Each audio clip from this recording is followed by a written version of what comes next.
total impromptu thing, I thought maybe you guys would like to see me paint a little bee on this painting. I'm going to show you this painting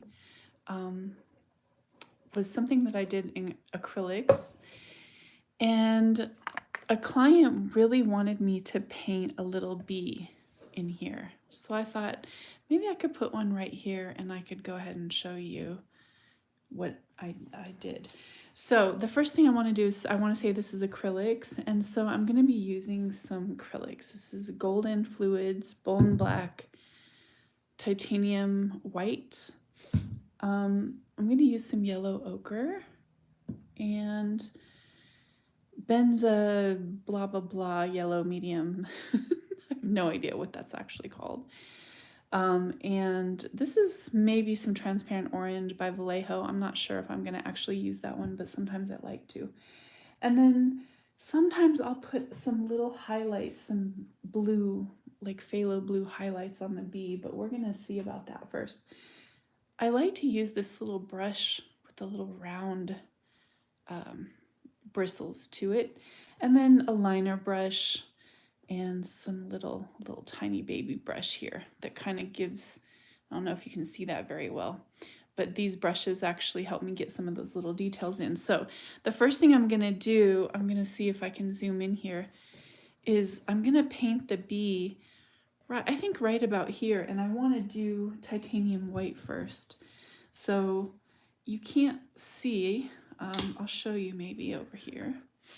This is my little palette, and I have like some palette paper, and I have my brushes set up over here.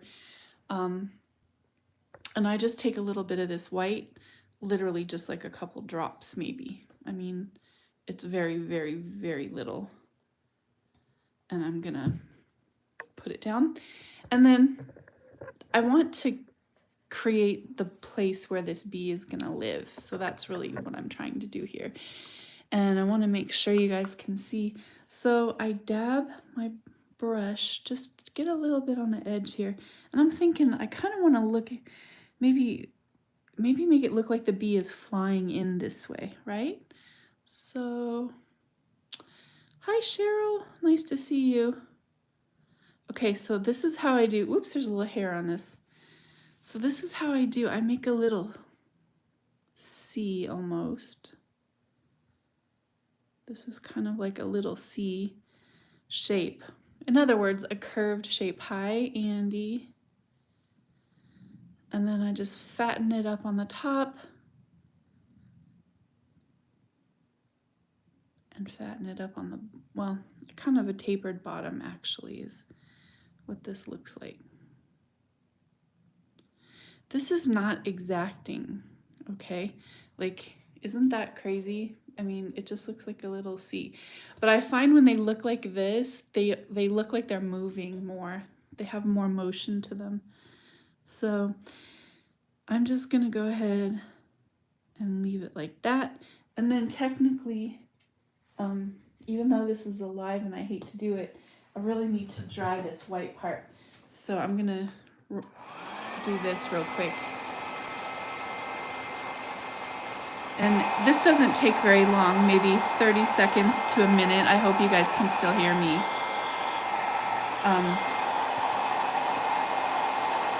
But basically the point, I hope you can still hear me. I don't know, maybe you could tell me if you could still hear me. But the point of doing this white part is basically to, okay, you can still hear me. So the point of the white is basically to make sure that there's the clean colors come through, because we're using yellow. Yellow is a really light color, and I don't want any of this background blue to come through here at all. Okay, so really that's how easy it is. Okay, now the second part of this is I'm gonna take some of the bone black. You could use carbon black or whatever black that you have. I'm gonna take some of the yellow ochre, and because bees, I don't know, for me, I see the bee as having multiple colors to it. And a little bit of this yellow color. And then I'm gonna grab a little brush here that maybe just a small, just so kind of a little small brush. And then you start with the, I'm gonna make sure you guys can all see. I know this is really close up, but so the bee shape basically has the front of the bee's face. And that's, so we know that's gonna be black, right? And the funny part is, and then the butt, right? We know that the butt is black. So I usually paint those two first, just to get myself going. And then maybe give the bee like a little kind of a rounded shaped face like this. Yes, this is all highly difficult, right? When you guys see how easy these bees are, I'm gonna be embarrassed really for doing them. Okay, and now here's this part. And then I just make sure it kind of goes like this, because we want to give the shape of the rounded shape. And again, this does not have to be perfect at all. This is kind of a long bee. He's kind of long, elongated. And then I start with the darker color. So this is like the yellow ochre. And I start with the yellow ochre underneath, around towards the black. And again, yellow ochre. And then the center of the bee, I'm going to use the yellow. This is just like the bright yellow. I know this looks so too easy, right? I'm going to make it look too easy. And then maybe add a little bit. Okay. So that's the basic shape of the bee, right? Now the thing is, like right now it looks kind of comical, especially if you look at like against the whole piece, it really stands out. So this needs to dry so I can add some more details. But what I want to show you, what I'm going to do is this wasn't, or originally did not include a bee. So I want to bring some of these colors into the landscape of the flowers. So I'm going to take some of this little yellow and just mix it with a little bit of titanium white here. And oops, maybe a little bit more yellow. And I'm just going to start adding in little pops of this yellow color. Maybe it's just a little line here and there. It doesn't have to be anything too fantastical. It doesn't have to be super obvious, but it needs to be there because this is what's going to make the bee look like it belongs. So this is kind of like a little trick if when you want to make something look like, you know, it belongs in there, make sure that the colors are in there somewhere. So this is like my little trick. So see that now there's little pops of yellow here and there. And you know, this is a impressionistic style, so I'm not gonna make them too exacting. But there, now we have places it looks like the bee might belong, because now the black, I'm actually gonna go ahead and add some black too. And it's for the exact same reason. Thank you, Andy. It's for the exact same reason, which like that black, I want that black in the bee to stand out and look like it, or well, you know, I want it to look like it belongs in here. So I'm just choosing the darkest places and then just adding a little black to to these places. And I don't want to overdo it, because right now the dark shadows, I'm using purple. I use dioxazine purple to make all the dark places in here. But at least now there's some little hints here and there. Maybe, like I said, I don't want to overdo it. I don't want the whole thing to look black. But at least now we have a few little places where it looks like possible. Maybe these are just dark shadows. And then it just adds that little something. So now the bee can actually belong in there. Looks like it lives there. Okay, so now let's put the little, we're gonna go back to the bee now that it's pretty dry. Let me give it a little shot with the hair dryer.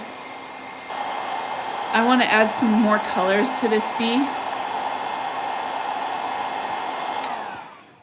And so what I'm going to do is get just this little teeny tiny baby brush. I don't know if you can see, but this is just teeny tiny. Hi Arlene. And you're just right on time. Don't feel bad. Okay. So let's show you what we're going to do with this bee here. So I'm going to add some of the light yellow. So this is some of the yellow with the titanium white that I had in. I just added a bunch of it to the painting so that the painting would look like it fit in, right? So now I'm going to take some of that same titanium white. I'm just mixing it over here on my palette, and I'm going to add it to the center of the bee. Right here. That looks pretty white, actually. Maybe give him a little eye, right? So now he has a little bit more, maybe depth to him. And then I actually feel like there's not quite enough yellow here. Whoops, I just dropped a bunch of water on there. Let me get a piece of tissue. Soak that up. But yeah, I was just actually thinking that he needs a little bit more yellow. Maybe that buttery white color was a little too light.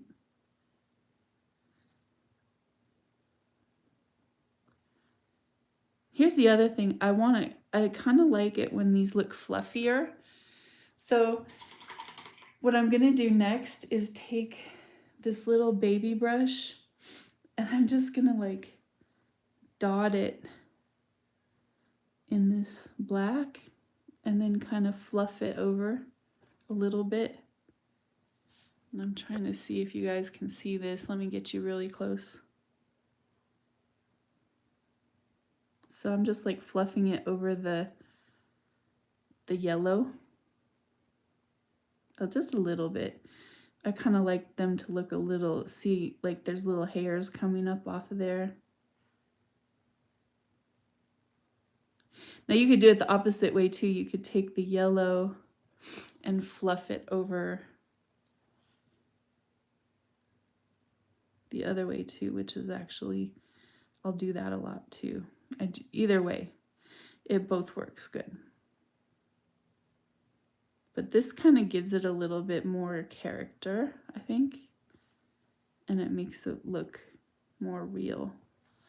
So now we added a little character to that little bee, and then let's give him some little legs. So I take the black over here, and just with a little tiny bit of water, I want to make the golden fluids just like a little bit. And then this is down and then lift up. And then I'm going to do it again. Down and lift up, because their little legs kind of get thinner. And then I'm going to put some little feet on him like this. And then these back two legs are going to kind of come like down and lift up. Like that. Oh, now he has little legs. Isn't he cute? And then we're going to give some little antennas too. I don't even know if they have antenna, but I keep drawing him this way. So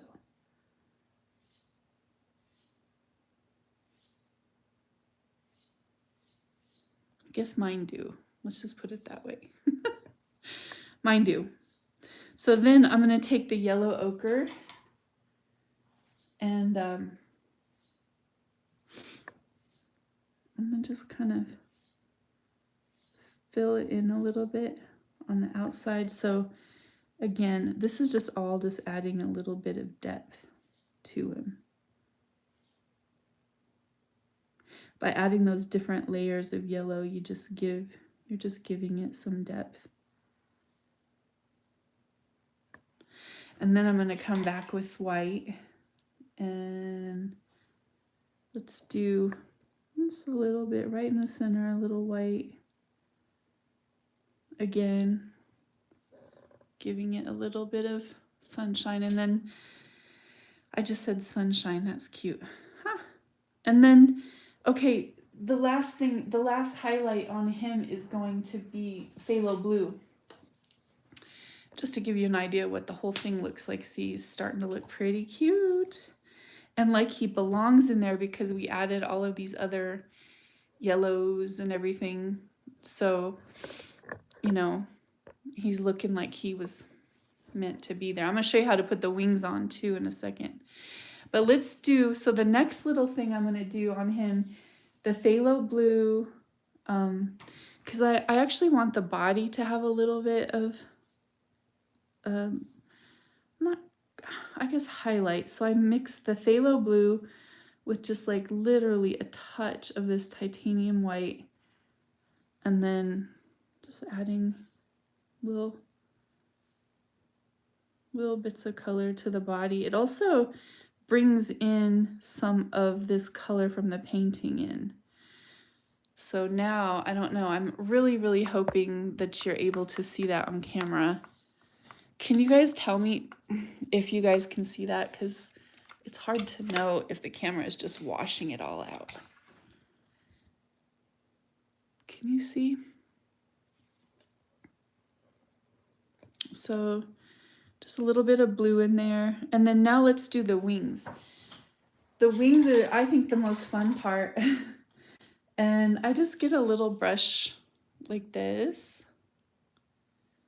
And thank you, Anne. Thank you, Lori. Now I'm going to get, this is one thing. So you could use a pearlescent, which I actually have never tried that. Maybe we should try that for fun. Because I've been thinking, would a pearl, let me see if I can find a pearl. Would a pearl look really pretty on the wings? Because you want them to be kind of like transparent. But what I have been using is the zinc white. So this is the difference between a zinc and the titanium. See how the titanium is more opaque and the zinc is more transparent? So I've been using zinc white on the wings, but I've wanted to use pearl. So we're going to do a little experiment real quick and just see what does that pearl look like. So I'm going to add a tiny touch, literally just a touch of blue to the pearl, and I want to just to give it a little tint, just some kind of tint. And then I just load my brush up with it like this, and for this you're going to start with the press down, or I mean a light press, and then you're going to press harder as you pull. Oh, that looks pretty cute. Yeah, I am not mad at all. And again, I'm going to add a little bit more blue to that second wing behind there. That'll actually make it look like it's behind the other one too.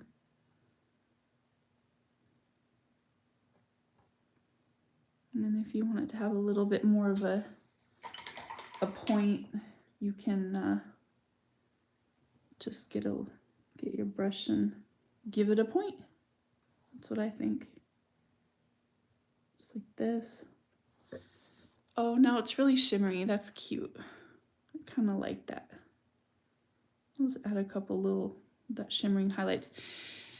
And now maybe I'll take some of this pearl and just bring it into the white parts.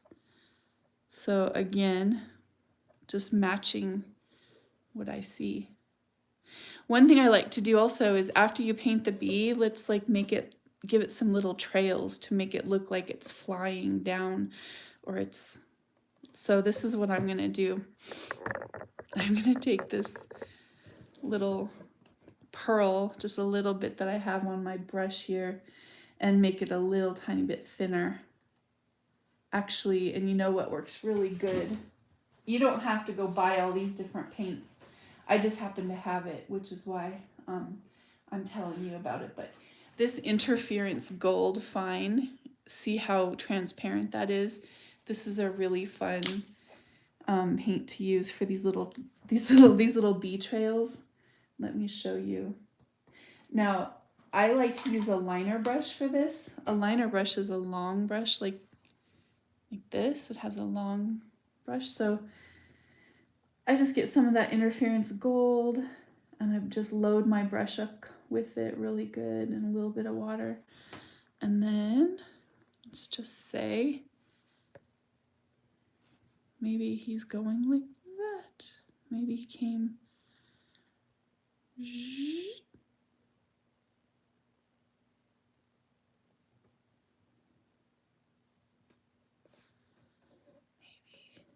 like that. All right, I had a little too much water on mine. It's okay. Let's go back over it. And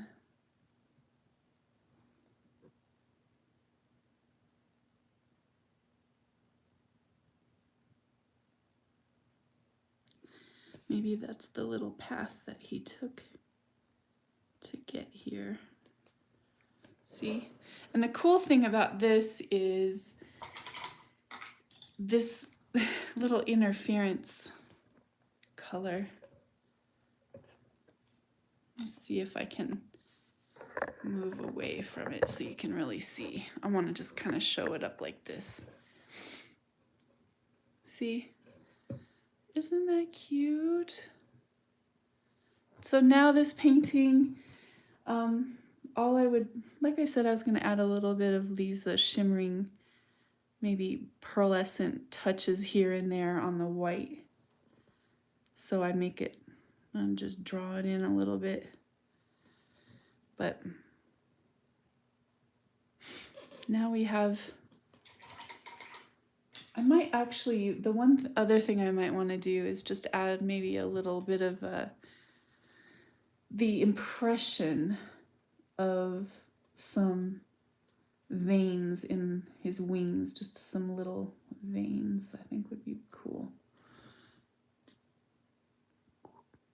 Like that. I don't know, you know, actually, Andy, you said I have a steady hand. Truthfully, I really don't. It might look like that, but I actually have a shake. I've had a little tremor in my right hand for a long time. So if you think you can't do it because you have a tremor or something, that's just not true. So here's the little bee, and now the client will be happy because she has 2 other of my bee paintings.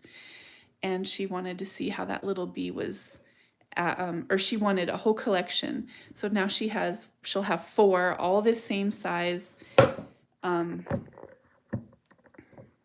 Here, I'm just gonna show you the whole thing. So now she has 4 of these, all the same size, all different paintings, all with little bees. And yep. That's that. So thanks for coming with me, and I really appreciate it. I hope to see you guys soon. And if you want to see me almost every single day, I post on Facebook. Here I am. Hi. Almost every single day I post on Facebook, and I'm always posting paintings, and boy, I look terrible today.